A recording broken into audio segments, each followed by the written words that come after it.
The knock came at an unreasonable hour. Measured, not frantic, which meant the panic had not yet reached the hands. Then you entered without waiting for permission. Your expression told me enough. Pale, composed by force. You passed me an envelope. An urgent owl from London. A personal emergency involving family. You requested transport home immediately. Your request was erratic. The meaning was not. What I did not understand was why you had come to me. You could have sought out any number of senior staff, Flitwick, Sprout. Even Pomfrey could have petitioned the Floo network. And yet, you chose me. The concern in your eyes required immediate action, not analysis. Pack what is necessary, I said evenly. Meet me in the headmaster's office. I'll arrange a Floo connection to Diagon Alley. You inclined your head once. That confirmed the gravity. The corridors were silent at that hour. Your footsteps kept pace with mine, though I noted the faint hitch in your breathing. The headmaster's office admitted us with reluctant familiarity. The fireplace stood dormant, blackened stone, waiting for command. I knelt, cast the routing charm, and fed powder into the grate. Green flame surged upward. You stated your destination clearly. I watched. The fire flared, then steadied, and did not open. Instead, the flame turned a cerulean blue, a familiar hue that I knew signified impediment. A thin ribbon of ministry script unfurled within the flame. Temporary routing delay. Hold position, of course. I resisted the urge to reduce the grate to slag. There is nothing further I can compel from it, I said.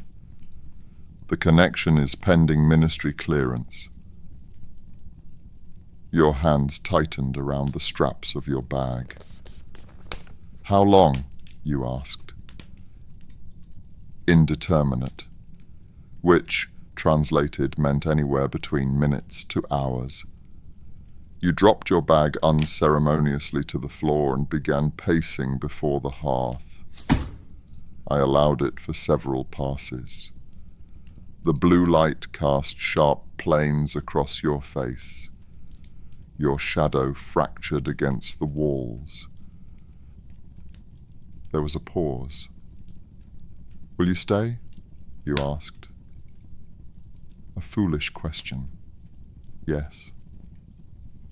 I did not elaborate. The green flame surged briefly, then faltered again. Delays, I said after a moment. You glanced toward me.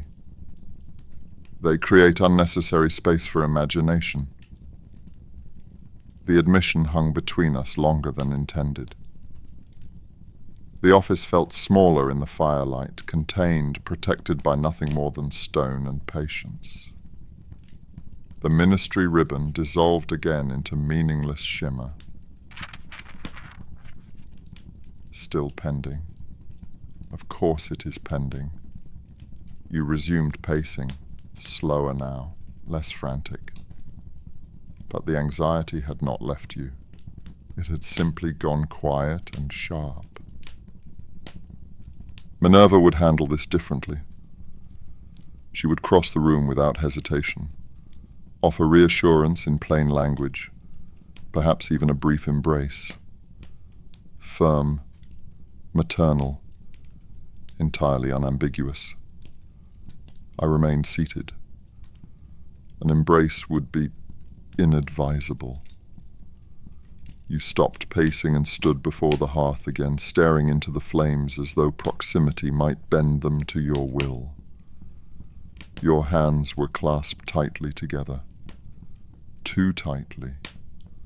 You were bracing yourself. Minerva would say something gentle. I am not Minerva. I do not traffic in gentle. I traffic in solutions. There is no solution to delay.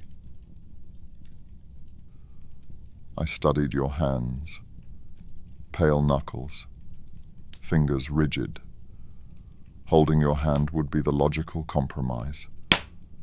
Contained, supportive, brief.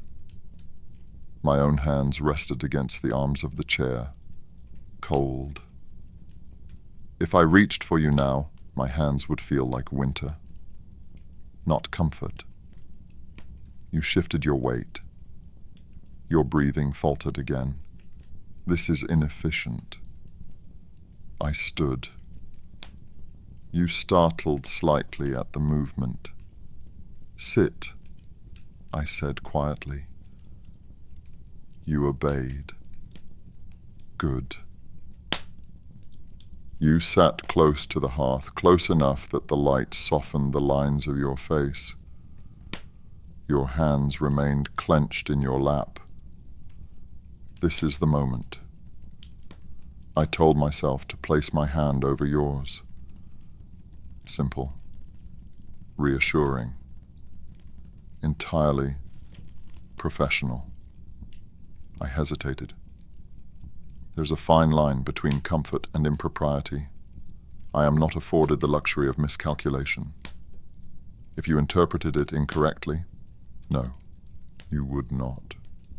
You are anxious, not foolish, still.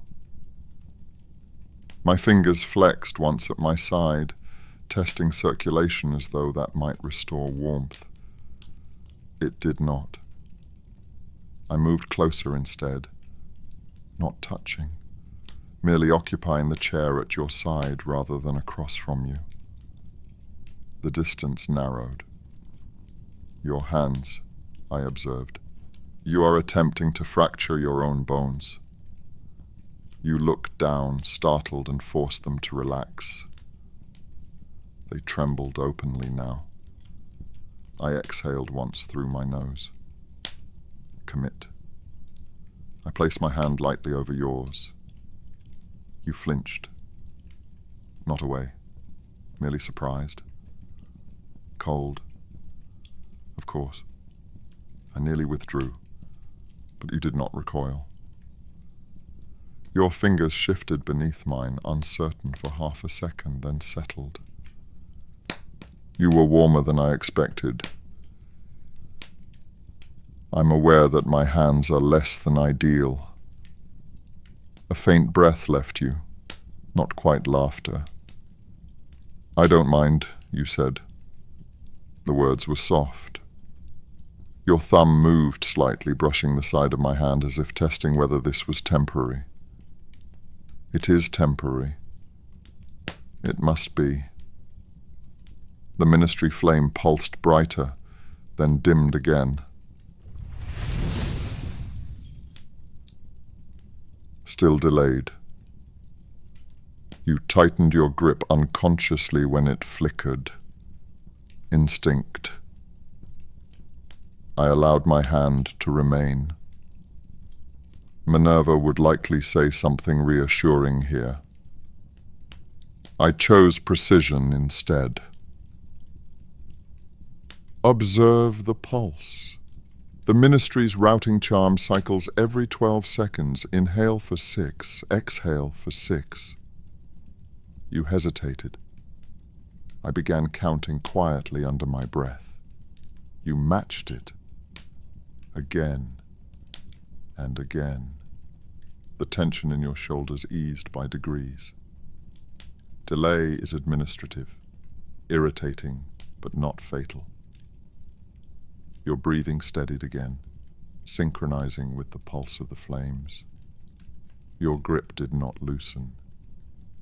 I became acutely aware of the contact, of the smallness of your hand beneath mine, of how easily I could withdraw. of how unwilling I was to do so. This is administrative, nothing more.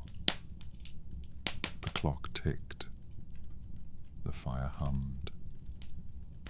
You leaned slightly toward me, barely perceptible, but enough. Perhaps this was more. I did not move away. I did not tighten my hold either. Measured, neutral, controlled.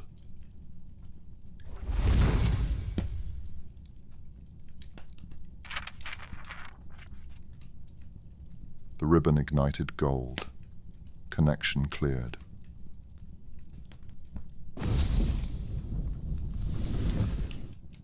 The flames rose higher, widening into the familiar vortex of spinning emerald light. You stood at once. So did I. All composure restored. All distance reinstated. Step through without hesitation, I instructed. Do not break stride. You nodded. There was something in your expression then. Gratitude, perhaps. Or something more complicated, irrelevant. I extended my hand only to steady you at the hearth's edge, brief, functional. Your fingers tightened once. Then you stepped forward. Green fire consumed you.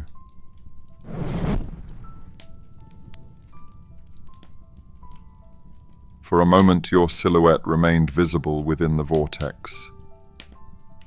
The office returned to stillness. I remained standing before the grate, ensuring the channel had closed properly. Nothing more. In the quiet finality of your departure, one intrusive fact remained. You chose me. The stone did not answer. Fire did not reassure. The last ember shifted. I exhaled.